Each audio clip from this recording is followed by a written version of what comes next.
ՀՀԿ-ն սկսել է Մինսկի խմբի եւ դրա հետ կապված ինստիտուտների լուծարման գործընթացը, հայտնել է կառույցում Ֆինլանդիայի նախագահության հարցերով աշխատանքային խմբի ղեկավարի տեղակալ Թոնի Սանդելը։ Կազմակերպության քարտուղարությունն արդեն ձեռնամուխ է եղել ԵՀԿ մշտական խորհրդի սեպտեմբերի 1-ի որոշման գործնական իրագործմանը՝ ի պատասխան Ադրբեջանի եւ Հայաստանի դիմումի, նշել է Պաշտոնյան։ Նրա խոսքով գործընթացը պետք է ավարտվի ոչ ուշ, քան այս տարվա դեկտեմբերի 1-ը։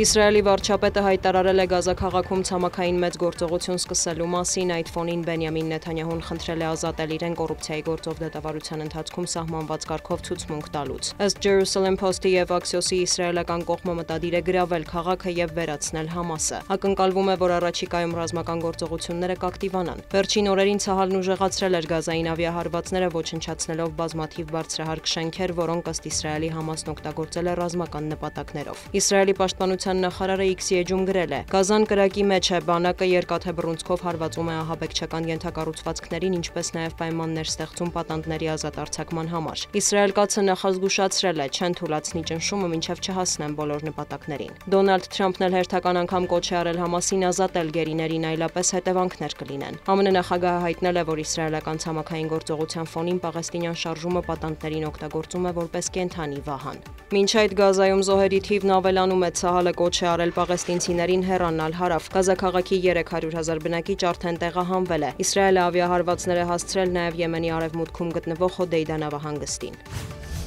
Կատարում տեղի ունեցած Արաբա-իսլամական գագաթնաժողովի մասնակիցները հանդես են եկել համատեղ հայտարարությամբ, համոզմունք հայտնելով, որ Դոհայում Համասի ղեկավարության օդային հարվածներից հետո անհրաժեշտ է վերանայել Իսրայելի հետ տնտեսական եւ դիվանագիտական հարաբերությունները։ Փաստաթղթի կողմերն անընդունելի են որակել արաբական կամ իսլամական երկրների հասցեին Իսրայելից հնչող սպառնալիքները։ Նրանք կոչ են արել աշխարհին զսպել Իսրայելի ռազմական գործողությունները, Գազայի օկուպացիան, արևմտյան ափին բնակավայրերի անօրինական կառուցումը, Լիբանանի, Սիրիայի եւ Իրանի դեմ ագրեսիան։ Բենյամին Նեթանյահուն մտահոգություն է հայտնել, որ Իսրայելը միջազգային ճնշման է ենթարկվում, ուստի հարկավոր է պատրաստվել մեկուսացման, տնտեսական անկախության եւ զարգացնել պաշտպանական ներքին արդյունաբերությունը։ Նա նաեւ մեղադրել է Կատարին եւ Չինաստանին հրեական պետության դեմ տեղեկատվական պատերազմ վարելու համար։ ՄԱԿ-ի միջազգային անկախ քննիչ հանձնաժողովը ցեղասպանություն է որակել Գազայում Իսրայելի գործողությունները։ Իսրայելի իշխանությունը մասամբ ոչնչացրել է Գազայի հատվածում պաղեստինցիների վերարտադրողական կարողությունները, դիտավորյալ ստեղծել է կենսապայմաններ ուղղված պաղեստինցիների ֆիզիկական ոչնչացմանը, ասված է զեկույցում։ Ըստ հանձնաժողովի Իսրայելի ռազմական եւ քաղաքական առաջնորդները, այդ թվում վարչապետ Բենյամին Նեթանյահուն, հրահրել են ստեղծված իրավիճակը։ Աշխարհի երկրները պարտավոր են հնարավոր բոլոր միջոցներով դադարեցնել Գազայում եւ օկուպացված տարածքներում Իսրայելի գործողությունները, ընդգծում են զեկույցի հեղինակները։ Հրեական պետության արտաքին գործերի նախարարությունը մերժել է ՄԱԿ-ի զեկույցը, նշելով, որ այն հիմնված է Համասի ստերի վրա։ Գերատեսչությունը կոչ է արել լուծարել միջազգային քննիչ հանձնաժողովը։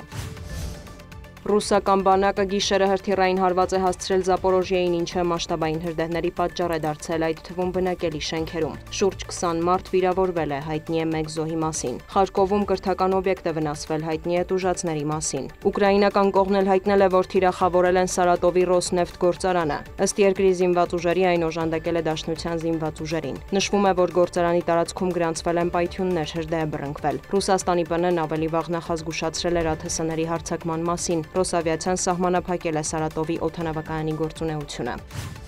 Միացյալ Նահանգների նախագահը կարծում է, որ Եվրոպան բավականաչափ խիստ պատժամիջոցներ չի կիրառում Մոսկվայի դեմ եւ շարունակում է նավթ գնել Ռուսաստանից։ Մեծ Բրիտանիա այցին ընդառաջ Դոնալդ Թրամփը համախմբվելու կոչ է արել հատկապես ՆԱՏՕ-ի անդամներին։ Նրա խոսքով ռուս-ուկրաինական հակամարտությունը բարդ է լուծել, քանի որ Վլադիմիր Պուտինը եւ Վոլոդիմիր Զելենսկին ատում են իրար։ Հավանաբար ստիպված կլինեմ եռակողմ հանդիպում կազմակերպել, նրանք պետք է տեղից շարժվեն, Զելենսկին պետք է գործարք կնքի, շեշտել է Թրամփը։ Ավելի վաղ Սպիտակ տան ղեկավարը դիմել էր ՆԱՏՕ-ին եւ այլ երկրների, հայտարարել պատրաստ է Ռուսաստանի նկատմամբ լուրջ պատժամիջոցներ կիրառել, եթե Հյուսիսատլանտյան դաշինքի բոլոր երկրները նույնն անեն ու այլևս Ռուսաստանից նավթ չգնեն։ Նա նաև բողոքել է Վլադիմիր Պուտինից եւ նշել, որ իր համբերությունը սպառվում է։